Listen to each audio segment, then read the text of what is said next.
The Provincial Minister of Transportation, Rob Fleming, told a news conference it was the worst weather storm in a century. Minister of Public Safety, Mike Farnworth, said he had no doubt that the storm was linked to climate change. Thousands of homes in British Columbia were evacuated after an atmospheric river, a long strip of moisture in the atmosphere that transports water from tropical regions towards the poles, dumped the region's monthly rainfall average in just 24 hours. All 7,000 residents of Merritt, about 120 miles northeast of Vancouver, were ordered to flee their homes on Monday.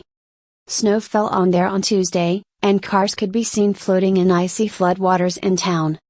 Helicopter crews were also sent to the mountain town of Agassiz to rescue about 300 people who became trapped on a cut-off road.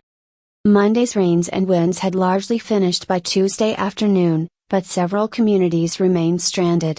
On Tuesday, officials in Abbotsford told residents to leave the Sumas Prairie and Yarrow neighborhoods immediately as rising water levels posed a significant risk to life. "You need to leave immediately," Mayor Henry Braun said.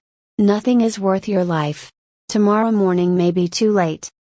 The impact of climate change on the frequency of storms is still unclear, but we know that increased sea surface temperatures warm the air above and make more energy available to drive hurricanes, cyclones and typhoons.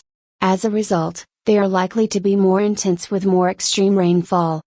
The world has already warmed by about 1.2 C since the industrial era began, and temperatures will keep rising unless governments around the world make steep cuts to emissions. The storm comes after British Columbia suffered a record-high heat wave over last summer that killed more than 500 people, and wildfires that destroyed an entire town.